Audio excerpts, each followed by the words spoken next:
Bengal state university BA history honours 6th semester DSC পেপারের সম্ভাব্য প্রশ্নের উত্তর নিয়ে আজকের এই ভিডিও।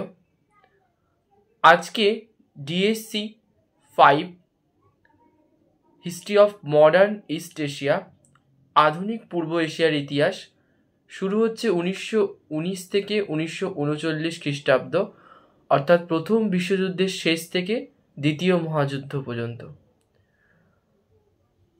এই ডিএসসি 5-এর সম্ভাব্য প্রশ্নগুলো ইতিমধ্যেই এই চ্যানেলে পোস্ট করা হয়ে গেছে। আজকে ডিএসসি 5-এর 12 মার্কসের সম্ভাব্য প্রশ্নের উত্তর নিয়ে আলোচনা করা হবে।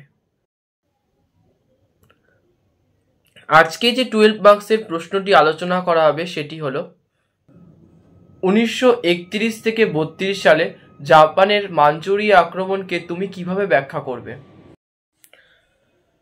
তোমাদের কাছে অনুরোধ, তোমরা এই সম্ভাব্য প্রশ্নের উত্তরটি প্রথম থেকে শেষ পর্যন্ত দেখো এবং ভিডিওটি ভালো লাগলে অবশ্যই লাইক করে দিও এবং এই চ্যানেলে যদি নতুন হয়ে থাকো তাহলে চ্যানেলটিকে সাবস্ক্রাইব করে দিও, কারণ পরবর্তী 12 মার্কস 8 মার্কসের সম্ভাব্য প্রশ্নের উত্তর এই চ্যানেলেই পোস্ট করা হবে, যাতে তোমাদের কাছে সবার আগে এই ভিডিওগুলো পৌঁছে যেতে পারে।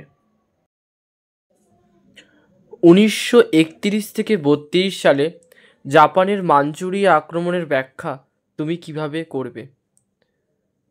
1927 সালে জেনারেল তানাকা জাপানের প্রধানমন্ত্রী পদে আসীন হয়েছিলেন।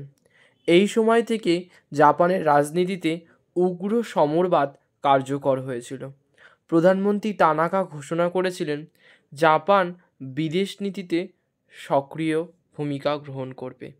তিনি সমগ্র এশিয়াতে জাপানিদের আধিপত্য প্রতিষ্ঠার উদ্দেশ্যে একটি পরিকল্পনা রচনা করেছিলেন, যা তানাকা মেমোরিয়াল নামে পরিচিত। দলিলে বলা হয়েছিল যে মাঞ্চুরিয়ার ওপর কর্তৃত্ব স্থাপন করতে পারলে জাপান সেখানকার কাঁচামালের ওপর, বিশেষ করে জাপানি শিল্পের পক্ষে অত্যন্ত প্রয়োজনীয় কয়লা ও লৌহখনি সমৃদ্ধ এক বিস্তৃত এলাকার ওপর আধিপত্য সৃষ্টি করতে পারবে।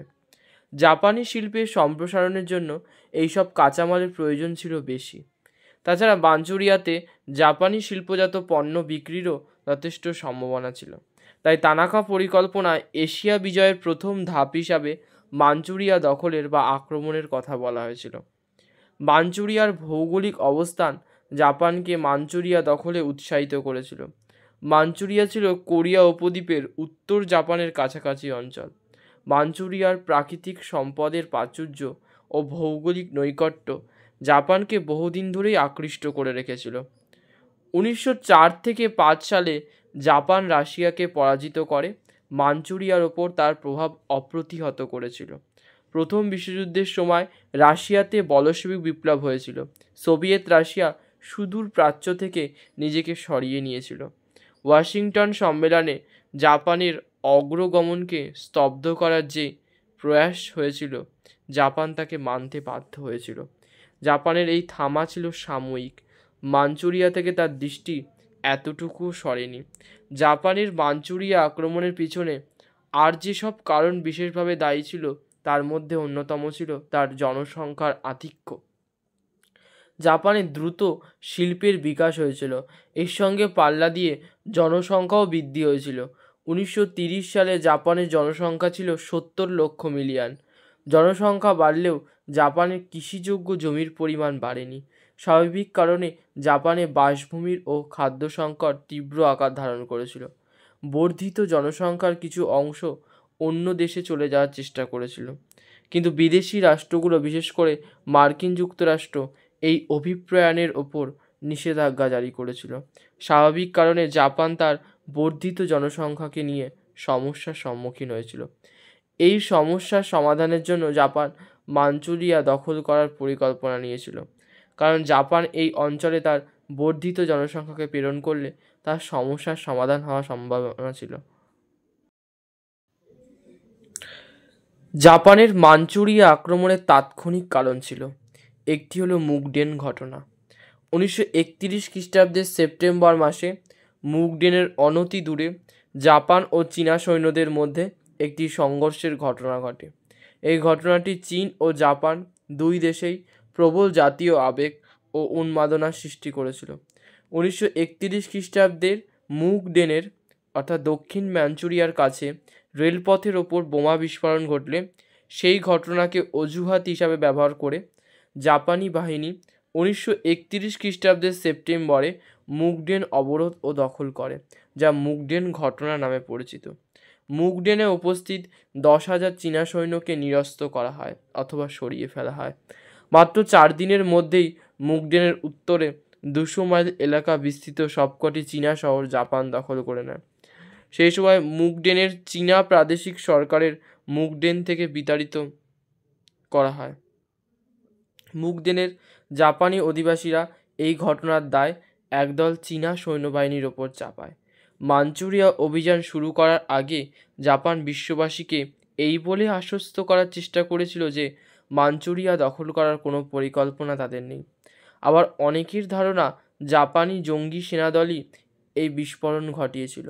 যাই হোক, এর আগে চীন দস্যুদের হাতে জাপানি সামরিক অফিসার ক্যাপ্টেন নাকামুরো নিহত হলে মাঞ্চুরিয়ার কুয়ান্টুং সেনাবাহিনী ক্ষিপ্ত হয়ে ওঠে এবং মাঞ্চুরিয়া আক্রমণে প্ররোচিত করে। এই পরিস্থিতিতে মুগডেনের জাপানি সামরিক নেতৃবৃন্দ কালবিলম্ব না করে সমগ্র মাঞ্চুরিয়ায় সামরিক অভিযান পরিচালনার সিদ্ধান্ত নেয়। সামরিক অভিযান পরিচালনা নিয়ে বিতর্ক থাকলেও একথা অনস্বীকার্য যে জাপানের শীর্ষস্থানীয় সামরিক নেতৃবৃন্দ যেমন ইশিওয়ারা, নাগাটা, ইতাগাকি প্রমুখ মাঞ্চুরিয়ায় জাপানি আধিপত্য বিস্তারের পক্ষে ছিলেন। বিশ্ব অর্থনৈতিক মহামন্দার দরুন বৃহৎ শক্তিগুলি জাপানের বিরুদ্ধে অর্থনৈতিক ব্যবস্থা নিতে পারেনি। ওই সময় পশ্চিমী শক্তিবর্গ জাপানকে প্রতিহত করার জন্য সামরিক ব্যবস্থা নেওয়ার কথাও ভাবেনি। ব্রিটেন জাপানের বিরুদ্ধে নৌ অবরোধ করতে পারত, কিন্তু ব্রিটেন তখন নিজেই ভয়ঙ্কর সংকটের মধ্যে ছিল। মহামন্দার সময় বিশ্ব পরিস্থিতির সুযোগ নিয়ে সমস্ত আন্তর্জাতিক চুক্তি অমান্য করে জাপান মাঞ্চুরিয়া অধিকার করেছিল। মাঞ্চুরিয়া অভিযানের জন্য যেসব সমন্বয়করা গুরুত্বপূর্ণ ভূমিকা নিয়েছিলেন তারা হলেন ইশিওয়ারা, নাগাটা, ইতাগাকি, ইমামুরা প্রমুখ শীর্ষস্থানীয় সেনাপতি। জাপান 1932 সালে সমগ্র মাঞ্চুরিয়া দখল করেছিল। মাঞ্চুরিয়া দখলের পর জাপান তাকে সাম্রাজ্যভুক্ত না করে মাঞ্চুকুয়ো নামে একটি স্বাধীন রাষ্ট্রে পরিণত করে 1932 সালের 9 মার্চ।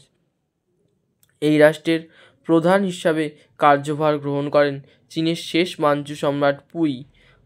মাঞ্চুকুয়ো নামেই স্বাধীন রাষ্ট্র ছিল, আসলে মাঞ্চুকুয়ো ছিল জাপানের তাবেদার রাষ্ট্র। মাঞ্চুকুয়োর আয়তনকে বৃদ্ধি করার জন্য জাপান অন্তর মঙ্গোলিয়ার জেহোল অঞ্চল দখল করেছিল।